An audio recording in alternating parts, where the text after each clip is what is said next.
Disclaimer: doll customization is a hobby for adults only.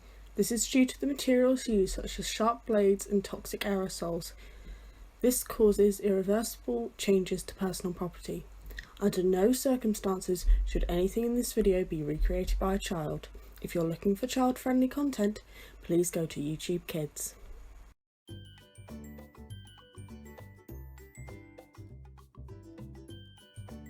Hello Internet Adventurers and welcome to Ronile Dolls. I'm Ronile, and as you know if you watch my videos or follow me on Instagram, I love making dolls inspired by Pokemon, and that is why I joined a swap on Instagram for Pokemon Fusion dolls. Today I'm going to be making a doll which is a fusion of both Shaymin, the land form, and Pachirisu. This swap is hosted by Recreative Customs on Instagram, and this doll is going to be sent to Art Weasel Customs on Instagram. Let's get started with her clothes.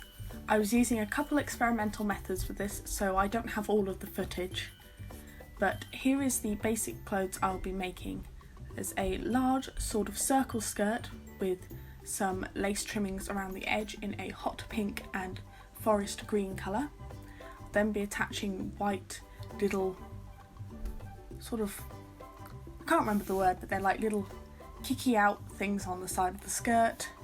Then I've got the bodice, which there's the front and two side panels that wrap round to the back to form the closure. I wanted it to look like Pachirisu's blue stripe.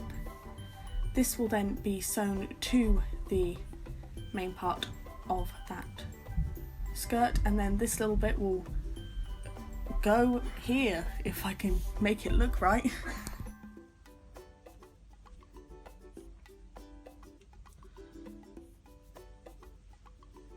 Next I take this lovely faux fur which I salvaged from, I think it was a pencil case, and I cut it into 3 equal squares and then cut 2 of the squares in half to make sleeves and the front section. I found once I made this that the fur itself was a bit too thick, so I trimmed it down and this was the end result. I think I did do a little bit more trimming after this just to make everything a touch more even, but I think it looks absolutely adorable and I'm going to make one for myself, my mini-me, at some point. But now let's move on to the hair and the ears, which I made out of epoxy sculpt. It was my first time using it, so I couldn't get much footage of this either, but I made some white hair wefts in the normal way that Mozekito uses. Then I just glued them down to the head using Mod Podge. I also drew sections on where the blue for the fringe was going to go, and also I put blue flocking which I made from the excess of the blue wefts and put it on the ears. Then to cover this awkward section on the back where there was just a line, I added some more little leaves and a cute little bow. Next I made the tail, which is from several wires all sort of wrapped and looped around together, and I used some of the excess fluff from the white wefts that I made to just wrap it up, and then I got white and blue scraps of the wool and I made the blue into sort of a strip of wefts to make it easier to glue on. This is sort of what it looked like before I trimmed it down and made it look nice. Then put a hole into the doll's lower back tailbone area using these little drill heads. Once I'd finished it, I made a cute little flower design out of some pink fabric, used those same leaves and buttons like I did on the hair. I added some extra white lace to the bottom of the skirt just to give it a bit more volume.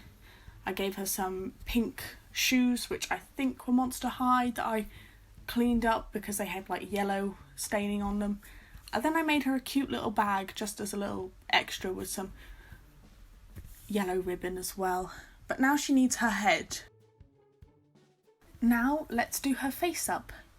I did lose a little bit of this footage while I was going through the footage I have, but I do have a little bit of me blushing the doll with some pinks, yellows and greens to make this eyeshadow look, and then my selection of watercolour pencils. I drew on the eyes and the eyeliner, eyelashes, some of the brows as well.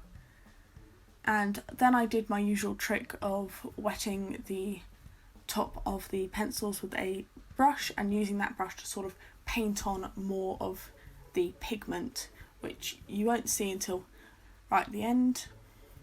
Well, you won't see me do that, but you'll see the end results. I also then did the acrylic in white for the eye shines and a little bit on the whites of the eyes, that's the word. A little bit on the whites of the eyes and for her eyebrows.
Once that's all done, I take my Liquitex High Gloss Varnish and I just gloss up those eyes and lips.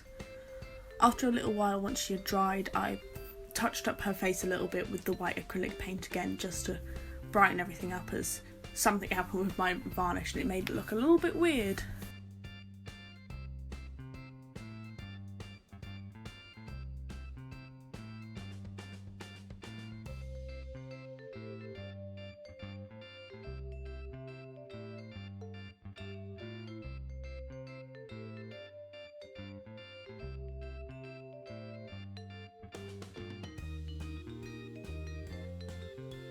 And here she is, all completed and looking lovely. By the time you see it, hopefully she'll already have arrived with my swap partner. And I just love her. I'm a little bit jealous because she's just so cute and adorable. I just love the way she looks. It's a real fun experience using epoxy for the first time, doing all sorts of fun and crazy stuff. But remember, if you liked this video, give it a like, subscribe, leave some lovely comments or some mean comments, I don't really mind, and make sure to follow me on my Instagram as well. Have a good day.